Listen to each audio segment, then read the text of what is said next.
sizlerle Minecraft'ta mod tanıtımı yapıyoruz. Bugünkü modumuz Mor Boss. Evet, bir hakkındakilerine bakalım. Bu işte. Şimdi Flame Ball 385 vuruyormuş. Hepsi 385 vuruyor ama yapılışları farklı ve özellikleri farklı. Benim bildiğim. Neyse. Şimdi geçelim. Ve ben niye? Tamam.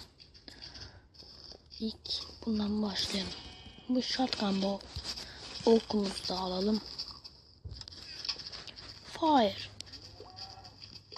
Çok vuruyor böyle. Hepsine rata yapıyor. Tamam. Ve bunları toplayıp daha fazla ok elde edemiyorsunuz. Çünkü ok gelmiyor. Ben öyle bir şey düşünmüştüm ama olmuyor. Neyse olsun. Bunları geri koyalım. Ve sırada en sevdiğimden bir tane daha. Potatoes ball. Bunu atıyorsunuz. Bir yerde patlıyor. Böyle yere patates düşürüyor. Yani beleş patates. Gidip alalım kaç tane geliyormuş. 30, 45, 60, 64 11'lik patates geliyor. Hani bir tane okla bu kadar patates elde ediyorsunuz. Bayağı iyi. Yani bunun başka özelliği yok. Bir de şey işte. Patlatıyor arada böyle.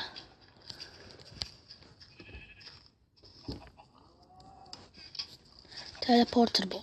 En sevdiğim. Oku bir yere atıyorsunuz, oraya ışınlanıyorsunuz o. Bak şuraya atayım. Oha. Uf, mucize. Tam bir mucize. Mucize.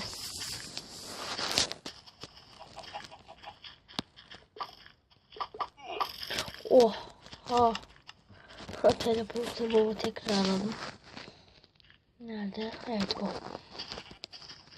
Bizim sandığımız nerede? Evet karşı tarafta kalmış. Aslında buradaymış, aşağı olsun. Geri koyalım.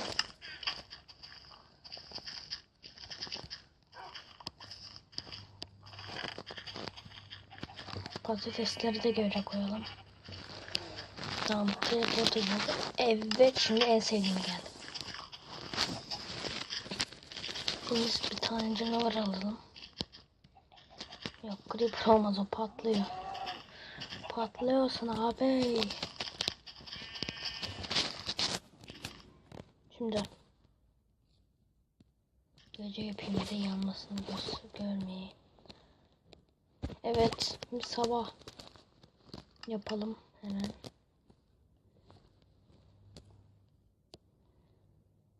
Şimdi.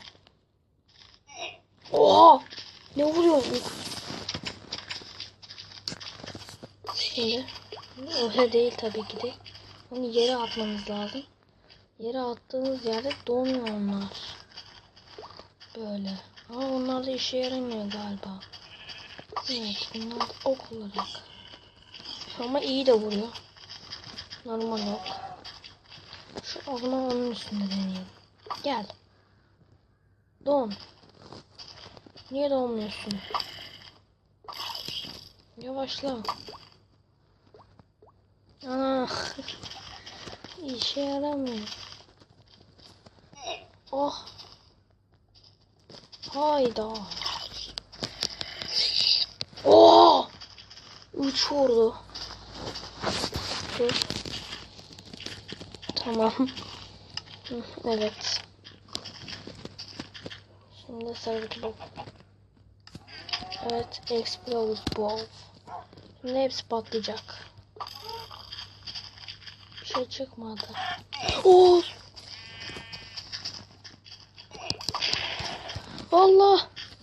Evet. Şimdi böyle ortalığı mahvediyor her şeyi.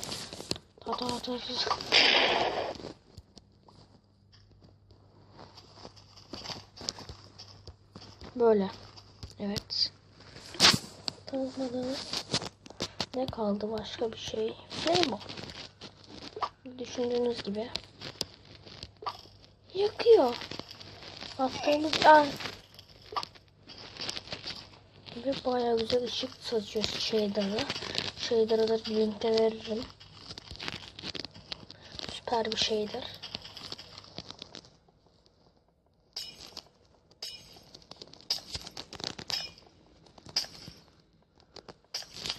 Çıkıyor mu? Evet çıkıyor. Şimdi üstüne ice ball. Söndü. Flame. Neyse bu tanıtımın sonuna geldik. Kendinize iyi bakın. Hoşçakalın. Bye bye.